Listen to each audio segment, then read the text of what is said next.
Good day, my name is Bluesuit and today I'll be going over my review of the story-driven grand strategy tower defense tactical RTS title known as Empires in Ruins.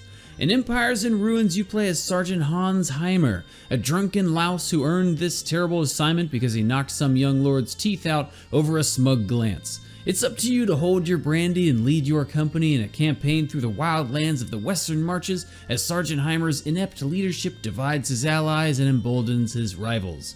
Set in a fictionalized 5th century, you'll need to capture enemy territories through strategic tower defense as you expand the reach of the Empire and put down the occupying rebel forces.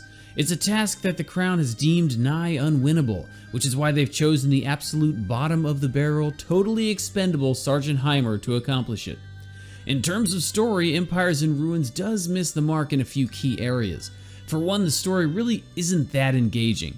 You set off to take back the Western Marches and there aren't all that many twists and turns along the way, and it really feels like it's taking a back seat to the much more intensive gameplay. Additionally, there really isn't that much character development over the game's 5 chapters. Sergeant Heimer is a rude drunk with poor intestinal fortitude. That's all he is at the beginning of the game, and he doesn't really evolve too much by the time it's over. And every character has this flaw. Their personality is well defined in their opening dialogue, but then they just stay that way throughout the game. On a positive note, however, the artwork is really great, and each person has a lot of character and uniqueness, and the actual dialogue itself is well written and fun to read, even if it doesn't feel like it's taking you anywhere. Fortunately, Empires in Ruins features several game modes. There's the main campaign, arcade mode where you can just practice Empire in Ruins tower defense style combat, and Sandbox mode, which is nearly identical to the main campaign, but without the story. The bulk of your time in Empires in Ruins is spent in either the game's tower defense battles or in the overworld map, and first we'll talk about the former.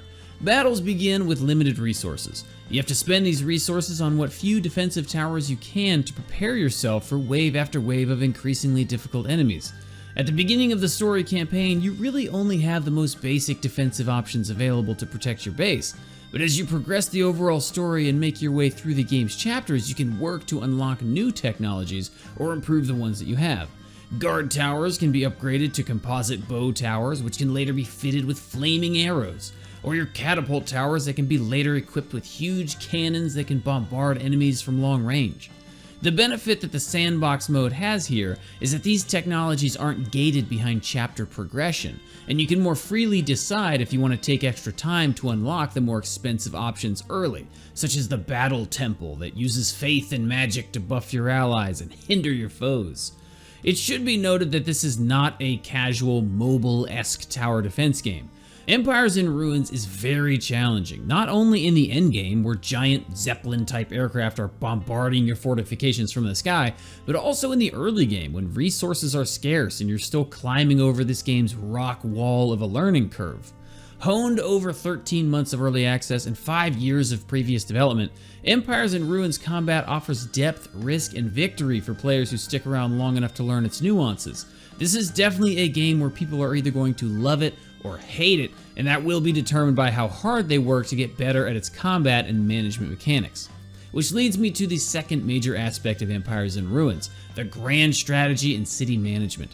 The game's tutorial wastes no time in giving players an overload of advisors to attend to, city management screens to decipher, resources to allocate, rebellions to manage, officers to appoint, espionage to conduct, and research to invest in. There are countless ways to manage your campaign and even more depth than the combat, which not only makes Empires in Ruins stand head and shoulders above other tower defense games, but it really makes it a grand strategy game first and foremost.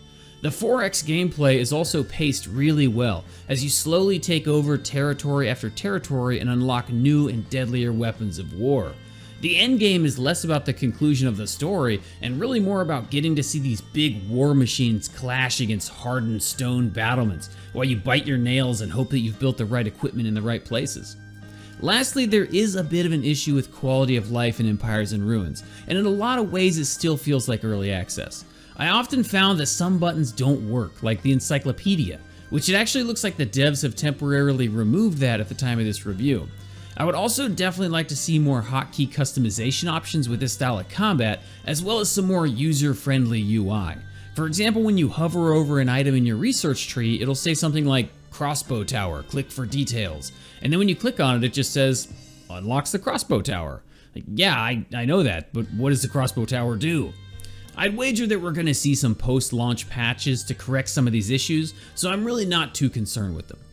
You can pick up Empires in Ruins when it launches on Steam tomorrow, March 25th for $18. The main 10-hour story is held up by great artwork and generally funny dialogue, but where its real value comes from is the great Sandbox mode that fans are going to be coming back to over and over. With its deep conquest-style city management and challenging and addictive tower defense, I'm valuing Empires in Ruins at an even $20, but I'd really recommend it to fans of grand strategy games who are looking for a deep, difficult, tactical game to dive into. I hope you enjoyed this review of Empires in Ruins. Come see me on Twitch where you can watch our reviews in progress 5 nights a week. As always, don't forget to like, subscribe, and let me know in the comments what you thought about it. Until next time, peace!